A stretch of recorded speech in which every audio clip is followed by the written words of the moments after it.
How you guys doing? How you doing? Well, congratulations on the promotion to defensive coordinator. I guess first off, can you kind of tell us about maybe how you learned how Coach Malzahn told you? Obviously, you've been a coordinator in the past, and I'm sure that was one of your long-term goals when you got here to get that opportunity, whether it was going to be here or someplace else. You said you had other opportunities. So how was it as someone, excited about the opportunity? How was it when you got the news officially that you were being promoted? Well, first off, I appreciate you, on the congratulations, and I'm definitely blessed and honored to be here standing before you guys today. And when I first found out, it was just a slew of emotions. I can't remember if it was Friday or Saturday. We talked, and then we actually talked early in the week, and I talked about some of the other opportunities that I may have had. And then he's like, "Hey, man, I can't lose you. You're my guy." I'm like, "All right, Coach, I'm gonna hang in here with you." And just so happened, it was an opportunity to open. Obviously, congratulations to T. Will. He got a great opportunity ahead of him, so definitely happy for him and his family. And it opened up a door for myself.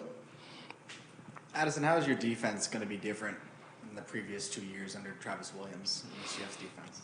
Well, going into a bowl game, we got 9 days before we play a game, so there's not going to be any wholesale changes, but it's something that I have talked to the guys a lot about, that I'm going to be a stickler about over these next 9 days, is discipline and accountability. And it's not only us holding, as coaches holding them accountable, but them holding themselves accountable as well.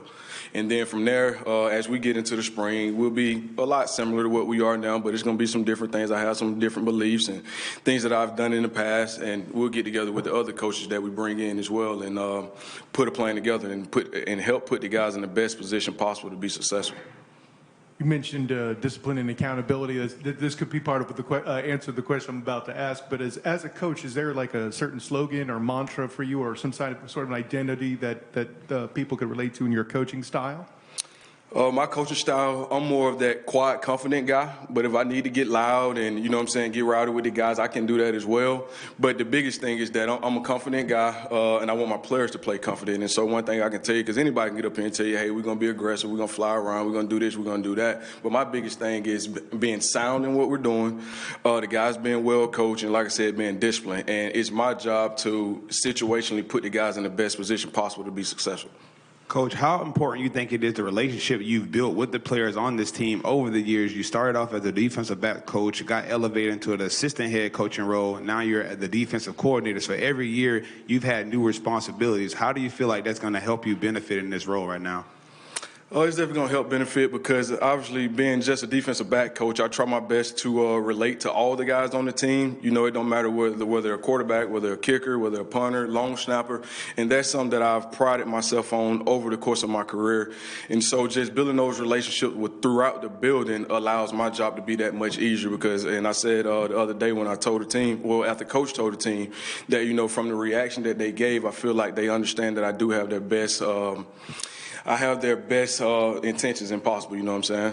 I see some of your guys are kind of here throughout the room. So what was that like at the team practice and the team after the practice and the meeting to be part of it when, Coach kind of surprises everyone, puts your picture on the screen, all the guys cheer, like a goosebump moment, or what was that like? Yes, it was. I really didn't have a response at first. See, the first thing I did just kind of grab my head. It's like, wow, this is a surreal moment. And obviously there's guys in the back now. Definitely appreciate them guys coming in here and supporting me right now as well. But, man, it was an unbelievable feeling. The last couple of days have definitely been quite a bit going on, but as we get throughout this week, and especially as we get past Wednesday, we can kind of really hone in and focus on the task at hand, which is facing a pretty good Duke opponent. Obviously, you've been here for a couple of years, but you worked under Malzahn at Auburn as an analyst and head coach. What was that role like, and what was your job? Is Coach Malzahn still in the room? It was tough, you know what I'm saying? It was long hours, but it was definitely enlightening. And I know Coach alluded to it earlier. I was at an FCS school, Furman University, and I had just got promoted to defensive coordinator. And what happened there was I had been talking to Coach Malzahn. I had not told my head coach. And so we practiced in the morning. So after practice on a Friday, and I was actually getting married on that Saturday. So he told the team, and I was like, oh, Lord, I called my wife as soon as we got to feel like I have to go talk to him. I had to go talk to him. So I went up to his office, and, we kind of talked about it, and he was like, obviously, let me know on the front end. But I did not know how serious Coach Malzahn was about it initially. And so I talked to the coach about it, and then I talked to Coach Malzahn. I'm like, well, Coach, I just got an opportunity to call plays at a quality FCS school, and they actually made the playoffs this year, so they're still doing a good job. But I got an opportunity to call plays, and you're like, listen, man, coming over here and learning the offensive side of the ball, being my right-hand man, I promise you come here, you do a good job, it's going to set you up for future opportunities. And for all the recruits that will watch this, just understand he's a head coach that what he says, what he means, and I'm a living testament of that right now. What did you learn as an offensive guy, even though you're kind of a defensive player and defensive coach? The biggest thing for me was, and it wasn't necessarily the game day stuff, but it was more so the intricacies throughout the week and seeing how offensive guys prepare. Because it may be something that we're looking at as a defense, and we say, oh, they're doing this because of that, but it's something that's totally different. You could be so far off on what the reason that they're actually doing it. So just sitting in the meeting room with them as those guys were game planning and understanding the whys and whys and whys they do this, I believe that was the biggest benefit that I had. How much do you think that's going to help you as a defensive coordinator, going through that experience? And they always say that there's a way that guys can coach on both sides of the ball. They're more well-rounded for it. So how much of a better defensive coordinator do you think you'll be because of going through that experience and kind of going through the ins and outs of Gus's offense? I think it's going to be great for me moving forward. And the biggest thing is situational football. You know what I'm saying? Because base downs, a lot of people do a lot of the same stuff, but just understanding different situations and how teams are trying to attack you is going to be the biggest benefit that I'm going to take from that. And obviously moving forward as a defensive coordinator here.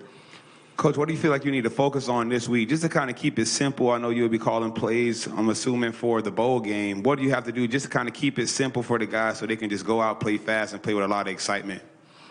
The biggest thing, we're going to do things that they can do. And like I said, I'm a guy that want my defense to be sound. I want them to be, they're going to be well coached by myself and obviously the guys that are on staff, and we're going to be disciplined. And again, the first thing I got up and talked to the guys about after I, appreciate them for their response that, they gave me and the welcome that they gave me was accountability and discipline. And that's the two things that we're going to harp on throughout the next few days before we get ready to play Duke. You got a really good offense you're going up against with Duke. What stands out? What are the challenges you're going to be facing against the Blue Devils? Well, obviously they're a really good football team.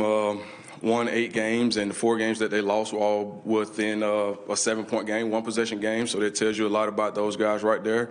And I told the defense earlier, I believe it was 6 of their 8 wins. It may be more than that they scored 30 points or more. So it's going to be a huge challenge for us.